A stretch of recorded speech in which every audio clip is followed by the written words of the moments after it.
Hello HEMA friends and welcome to this new video. So today I want to discuss with you the topic of minimal gear sparring, slow motion sparring, but more in general, every kind of sparring activity which avoid using some part of equipment, which brings to a lack of intention in some of the actions that are delivered during the sparring.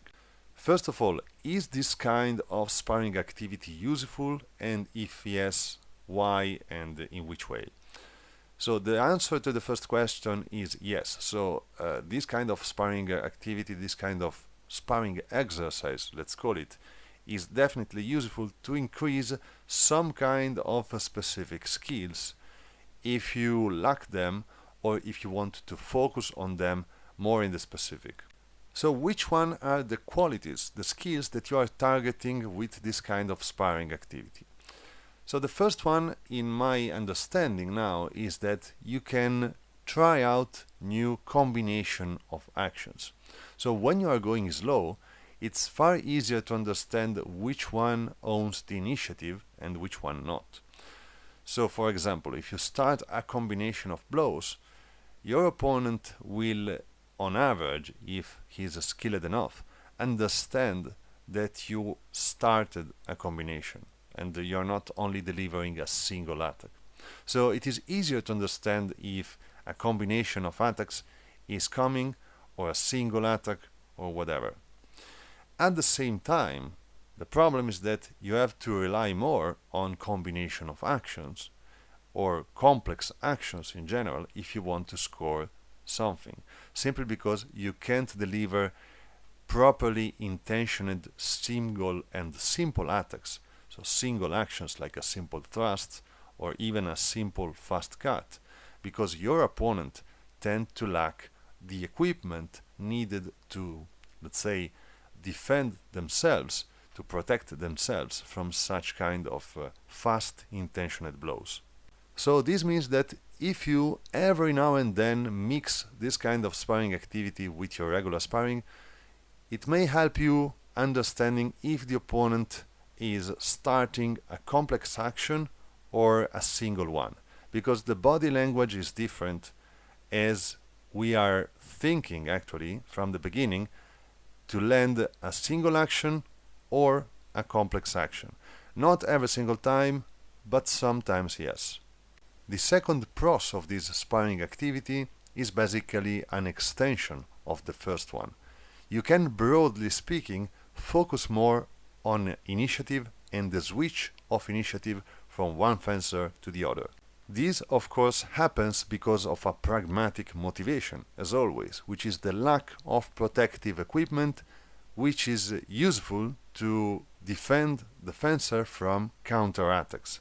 So you can't counter thrust on tempo, for example. You can't exchange a thrust reliably when you are fencing in this kind of way. Yes, sometimes you can, but it's just one time out of 10 that you can do instead when you're fencing with your full equipment on. So being the counterattack a lesser possible scenario in general during this kind of sparring, it is easier to understand the switch of initiative, because fencing in this kind of scenario becomes an exchange basically of parry riposts and of combination of attacks which gets parried, etc., etc. Because of this, there are far lesser doubles, sometimes no doubles at all, during this kind of sparring. This, funny enough, brings some kind of people to the conclusion that this sparring is better because there are lesser doubles. But actually, it's funny enough the opposite. If there is not the possibility for a double hit, something is wrong, because chaos exists, sparring is chaotic, fighting is chaotic, and sometimes double just happens. So by practicing this kind of activity every now and then, as I mentioned before, you will learn how to understand the switch of initiative a little bit more, especially when you are fencing someone which is more parry riposte oriented, if you are fencing someone which lands a lot of combination of blows, etc., etc. At the same time, if you practice this kind of activity too much, you will forget about how it feels to receive a counter thrust or in general a counter attack, and you will end up having more problems during your regular sparring. So it is more useful to practice seldomly rather than focusing more over it. The last pro of this kind of activity is only available for really experienced fencers. So if you are able to deliver the same kind of actions that you deliver in your regular sparring, more or less, in this kind of sparring, of course safe for what is unsafe, as we mentioned before, as counter thrusts, etc., you can focus a little bit more on your form during this kind of sparring. So it breaches the distance between your exercise and your sparring in terms of focusing on your form during the sparring itself, which is something that is not necessarily a good idea when you are sparring at higher speed. It can be an objective of a specific sparring sometimes. I sometimes do it, but in this kind of sparring activity you can focus a little bit more without any kind of worry on your form, simply because you have more time to think about everything you're doing, everything you are landing, etc., etc. These are the actual pros of this kind of sparring activity. Now, someone would add that another pros is that you can focus more on binding actions. Now, this is, fun enough, partially an upside and partially a downside of this kind of sparring activity. This is because you are not focusing more on binding actions. You are actually adapting to this kind of specific situation, this kind of specific fighting, let's call it, sparring, which lacks protective equipment, and so it lacks options such as counterattacks or fast, direct, simple attacks, or even compound direct attacks with proper intentions, like a feint and attack with proper intention. In fact, you tend to use lesser feint if you are not skilled enough, at the very least, while fighting in this kind of environment. Now, adapting is a good skill, so a fighter which is able to adapt is a good fighter. But adaptation in this case is different. So you're not adapting to this kind of situation, you're basically specializing for this kind of situation. And this is because this kind of sparring has lesser options, lesser possibilities compared to the average sparring. So it is not a good idea to specialize yourself too much in this kind of environment. The big cons of this sparring, you probably already understood them, are speed and distance management. So on average you can get closer safely when you are sparring with minimal gear compared to the regular kind of sparring with full protection. At the same time, this happens because you can't speed up too much certain kind of actions. So if I want to thrust directly at the opponent, I can't, or better, I can, but I have to do it really slowly to not hurt my opponent. At the same time, if I want to disengage from the opponent bind and cut or thrust at the opponent, I have again to do it really slowly because I can't hurt my opponent. I don't want to do it. And this brings to the situation that distance management changes. You can simply get closer to the opponent. Another thing which is hard to do in this kind of sparring, especially if you are not experienced enough, is to use rhythms to modify your actions and to make them more unpredictable.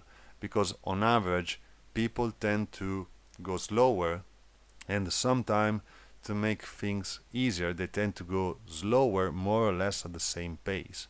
So like using a different rhythms means that you are speeding up certain actions, and so it looks like you are cheating. But in a real sparring, you use different speeds, you modify the rhythm of your movements to fool the opponent and land a feint or something similar, so it makes sense. Then there are the specific cons, which are specifically related to the part of equipment which is missing in the specific minimal gear sparring. So for example, I already made the example of the jacket missing. You can't reliably thrust as a first intention simple attack, for example, or do feint and attacks which of course end with a thrust on arms, torso, etc. Simply because it is too risky. You can't also land cuts on the torso without slowing them down enough, etc., etc. At the same time, if you are missing, for example, your gloves, what happens is that the hands at a certain point become a lesser desirable target to search for, simply because if you want to hit the hands during the sparring, you have to slow down enough so that it is not threatening and risky for your training partner. This brings the fencers to the situation in which they rationalize internally that searching for the hands is not a good idea, because it is a target really hard to get in the proper way, let's say. As a secondary outcome of this, what happens is that people tend to forget about their hands at a certain point if they specialize too much in this kind of sparring without gloves or with light gloves, etc., etc. They tend to forget their hands on the center line exposed many times, simply because they unconsciously or sometimes consciously know that the opponent will not get them at all, anytime. And so when these kind of fencers will end up fencing with full equipment on, with protective gloves, they will end up hammered many times on the hands, simply because they ended up forgetting how to deal with hand snipes, etc., etc. So minimal gear sparring, slow motion sparring, all these kind of activities are good to develop specific skills, to focus more on technique or the switch of initiative, but they bring with them many downsides, especially if you focus too much on this kind of specific sparring activities. You specialize too much into the specific sparring, and what happens is that you forget certain skills. You end up having a weird idea of distance management, and so on and so on. Very good, people. I hope you will find this video useful, especially if you were considering to practice this kind of activity, or if you practice it regularly. It is maybe useful to rationalize in a better way which one are the pros and which one are the cons of this kind of sparring activity. And well, thanks for watching as always. Remember to check my Patreon page, link in the description, if you want to help the channel grow up and if you want to help me. And again, thanks for watching. See you next time.